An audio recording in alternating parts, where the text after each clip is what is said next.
नमस्कार मित्रों, जिस शख्सियत और जिस मुद्दे को लेकर मैं आपसे मुखातिब हूँ, आपसे संबोधित हूँ, वो साहित्यिक विशुद्ध रूप से नहीं है, लेकिन उसके साहित्यिक आयाम भी निकाले जा सकते हैं। सबसे पहले मैं बात करता हूँ कि उसका मुख्य स्वरूप क्या है। एक चर्चित शख्सियत इन दिनों उभर रही है और नाम है प्रशांत किशोर।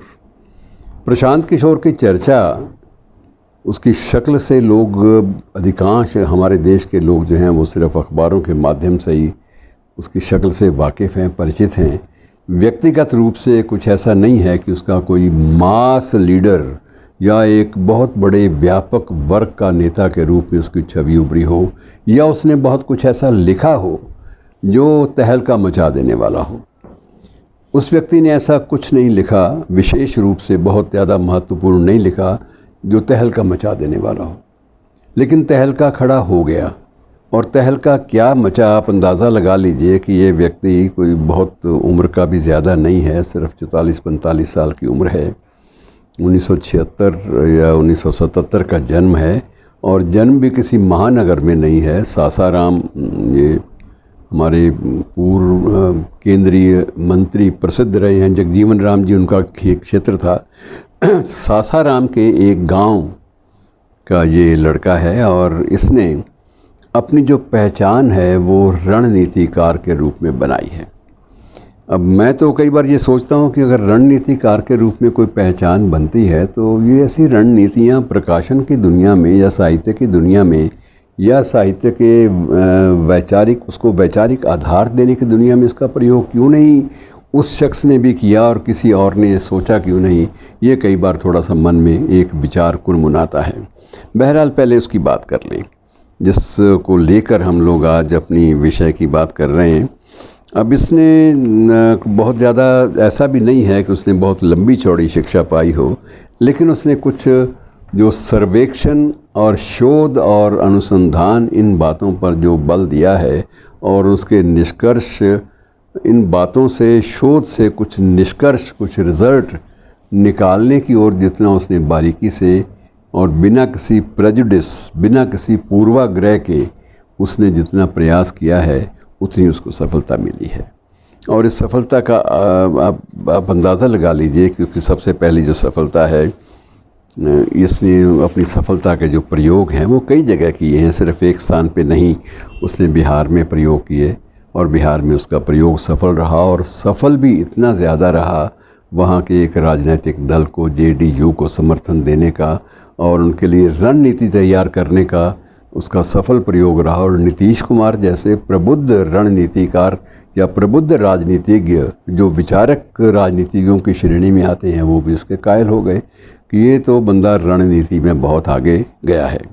और यही सोचकर उन्होंने बड़ी ईमानदारी से उसको ये भी पेशकश की कि आप हमारी पार्टी में विधिवत शामिल हो और आप इसके उपाध्यक्ष बन जाओ। बहरहाल वो आदमी बेसिकली मूल रूप से प्रोफेशनल है। उसका अपना एक व्यवसाय है, अपनी एक सोच है, और उस सोच को वो किसी दल विशेष के साथ बांध देगा तो वो जो उसकी प्रतिभा है वो ख़त्म हो जाएगी। और उसके बाद इवन यहाँ तक कि भाजपा को भी 2012 में जब रणनीतिकार की आवश्यकता पड़ी तो इसको सेवाएं ली गई।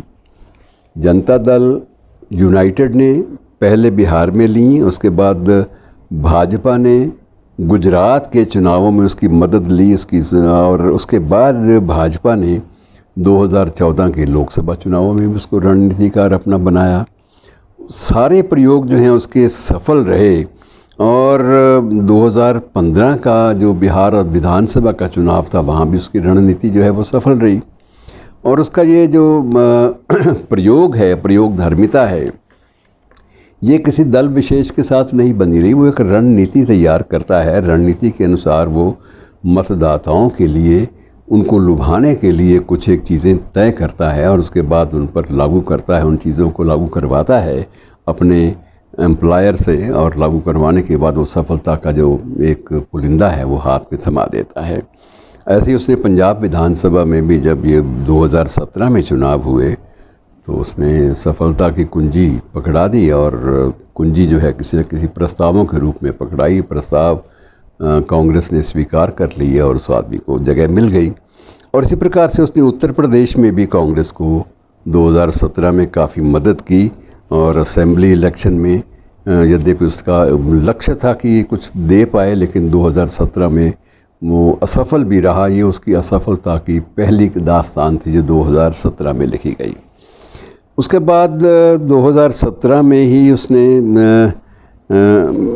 उसके बाद 2019 आता है। 2019 में उसने आंध्रा में ये प्रयोग किया और आंध्रा में जो YSR का जो दल था उसको बहुमत मिला और बहुमत उसी आधार पे मिला जो आधार इसने प्रोवाइड किए थे, इसने दिए थे, सौंपे थे।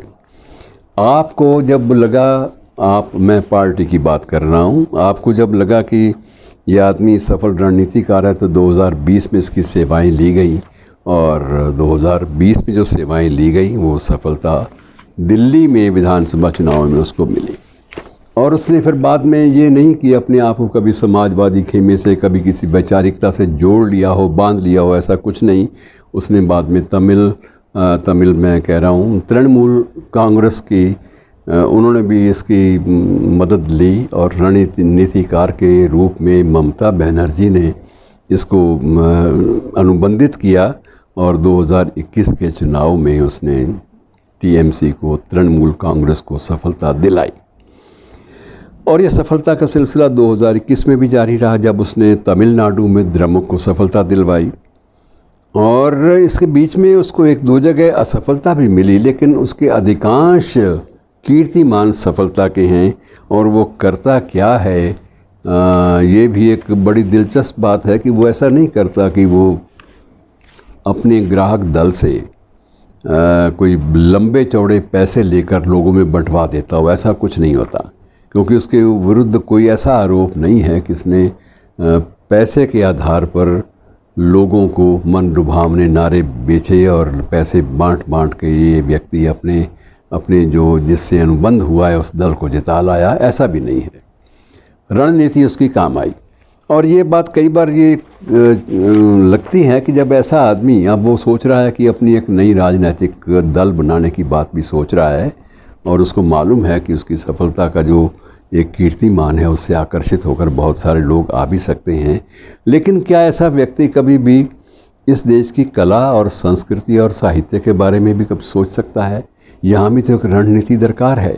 अच्छा लेखन, अच्छा संगीत शास्त्रीय, अच्छी कला, ये सब कुछ अच्छापन इन सब में होने के बावजूद भी, स्तरीयता होने के बावजूद भी कई बार सफलता हाथ नहीं मिलती। तो क्या उस सफलता में ऐसे किसी कुशल रणनीतिकार का कोई योगदान हो सकता है?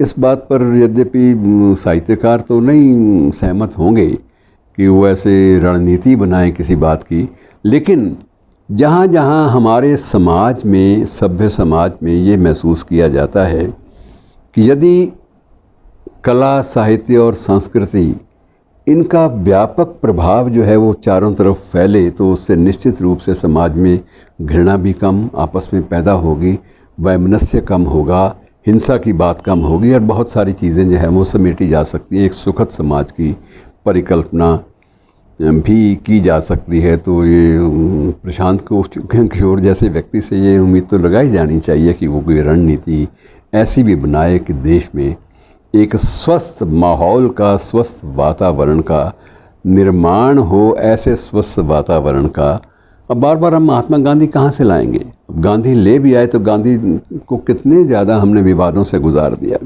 और बार बार ये बड़े लोग, बड़ी विभूतियाँ हमारे बीच में, लोकमान्य तिलक बार बार थोड़े ही आएंगे। इसलिए हमें कुछ सोच की, अपने चिंतन की एक दृष्टि जो है वो तय करनी चाहिए। और उसमें तय करने में अगर ऐसा व्यक्ति को मदद कर सकता है तो ये अच्छी बात है। धन्यवाद।